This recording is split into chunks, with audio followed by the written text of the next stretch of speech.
Hey, what's going on, everyone? This is Mitch. Good Tuesday evening to you all. Hope you guys have had an awesome day out there and a great work week so far as we're rolling on through it. Got you an update on what is going on out there in the tropics, because honestly, that is really the only big topic right now, and I wouldn't even call it a big or major topic, but it's really something we need to continue to monitor as it could be a sign for things to come as we have a forecasted pretty active hurricane season potentially that could unfold over the next couple months. So we're going to give you an update on what is going on out there.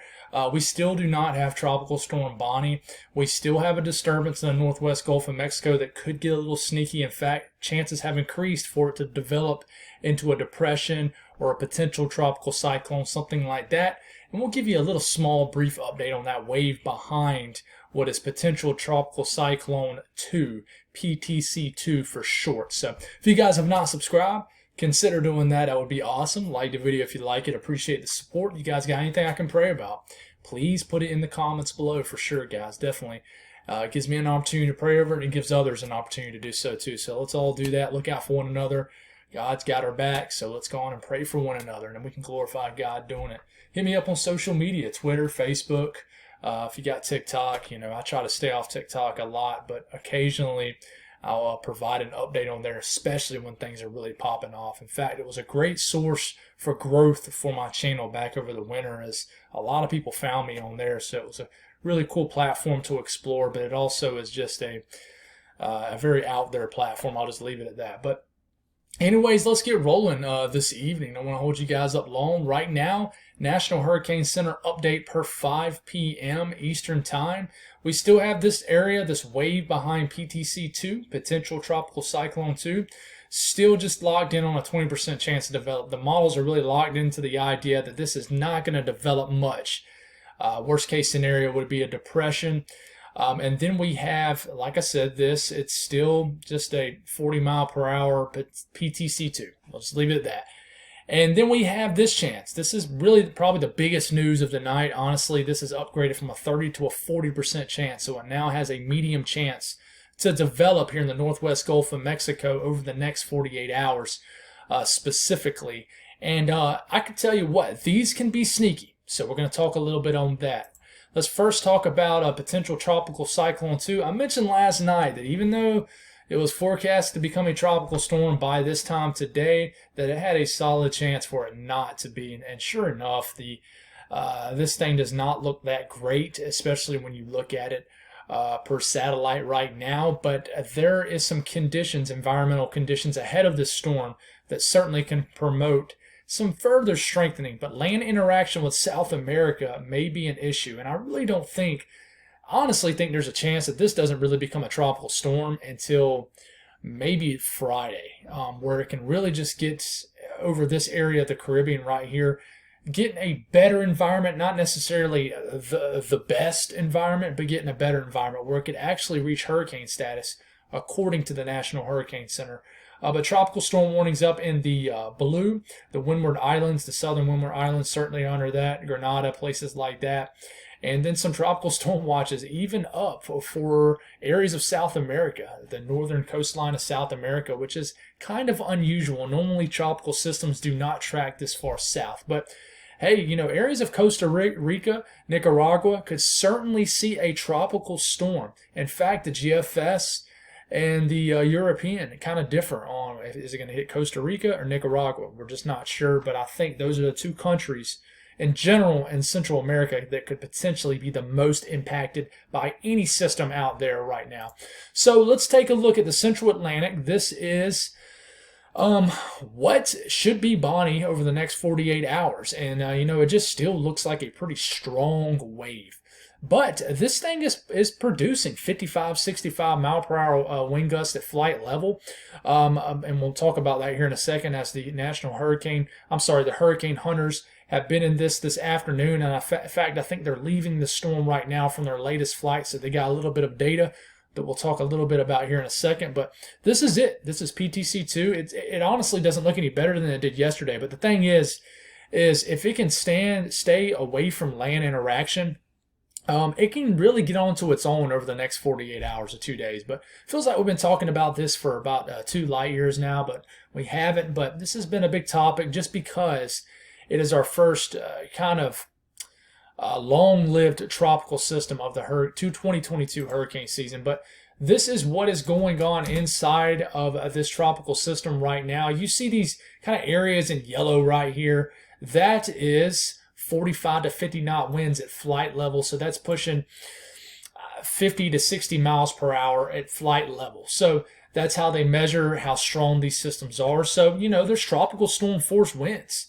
in this tropical disturbance out there. In fact, you got a little bit of an orange right here showing up where it may be pushed 65, 70 miles per hour very, very, very briefly. But the nastiest weather is moving in overnight for the Windward Islands. The Lesser Antilles in general, especially the northern part, will not get affected much. Breezy conditions, maybe some showers, but that's about it. So we'll get off that. We'll talk about what is Invest 95L. This is what this is called. I love talking about these kind of setups. I call them homegrown activity. Sometimes you get a front, late season front that can sometimes stall out across portions of the south. And then pieces of energy can kind of dwindle into the Gulf of Mexico, make a long story short. And sometimes they can develop tropical characteristics and eventually become an all-out tropical storm. A lot of times that's the biggest they can be. But we have seen these systems become hurricanes sometimes. But we're watching this for now. This is not forecasted to become a tropical storm, but it has a 40% chance to develop into maybe a depression. But if you look at the low-level clouds right in here, this is satellite visibility, you can see a quick little spin into here, right just south of this mid-level convection, this convective blow-up right here. We will see what this looks like in the morning. I'm very interested to see what it does look like. Things like this can really suddenly be a big deal very quickly. I'm not saying that's going to happen, but I am saying watch out for the northern coastline of Texas, areas of just pretty much the central to western coastline of Louisiana.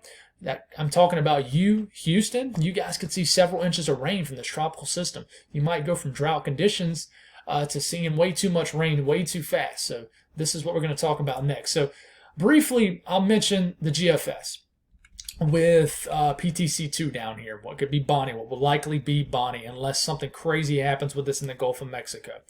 Notice the GFS likes a little bit stronger of a storm in the Caribbean.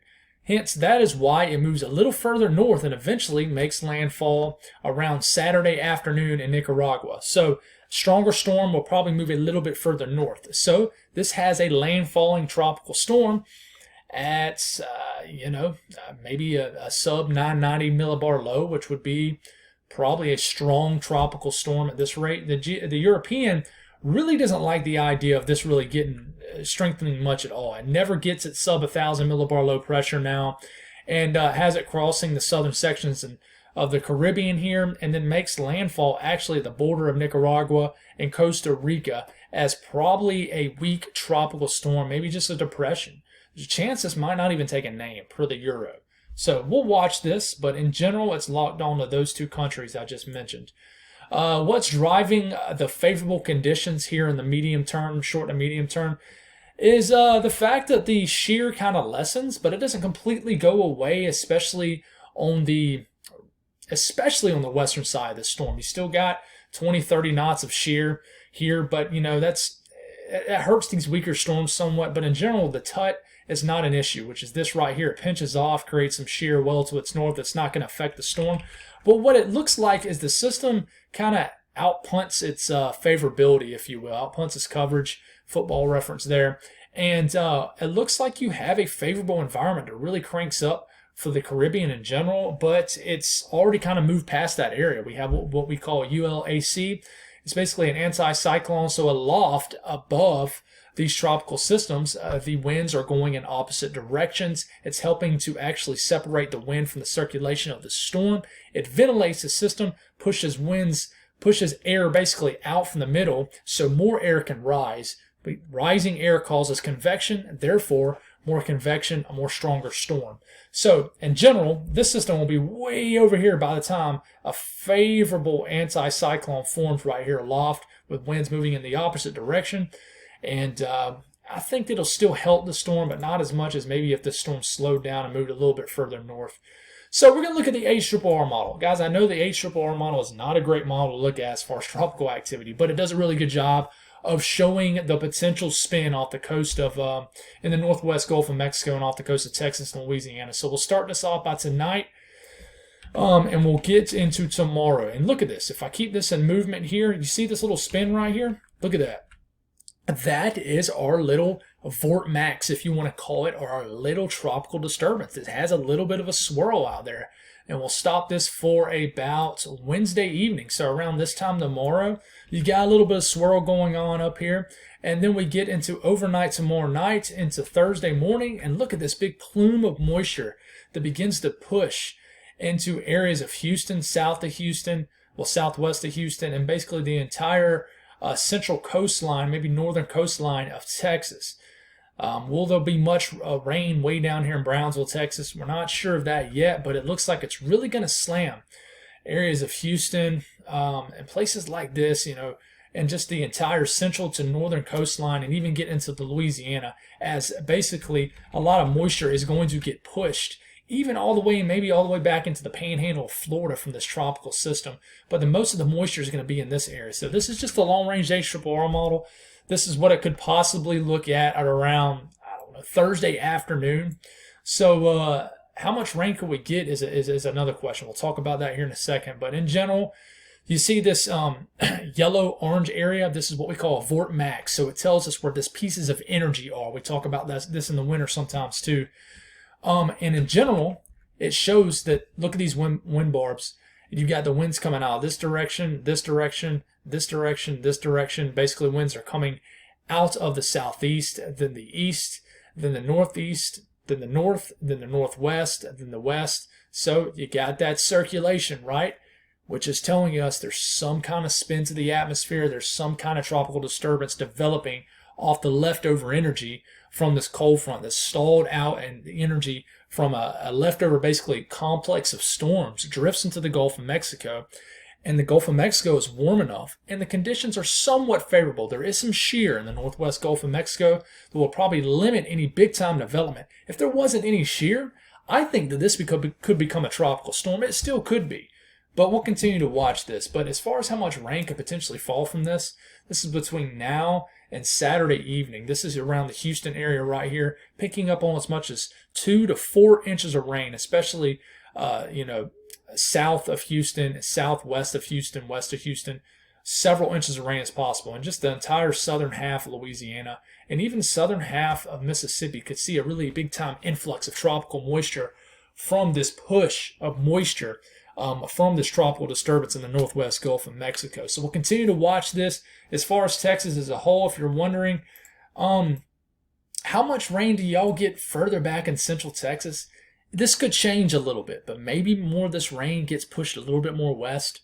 We're unsure yet, but right now this is really looking like the epicenter from a potential flooding event. I'm not talking about 10 inches of rain or anything like you could see from your normal tropical system, but certainly a lot of rain for areas that need it, but maybe not this fast. So that's all I got, guys. Thank y'all for tuning in. Appreciate the support, and I'll talk to you guys in the morning.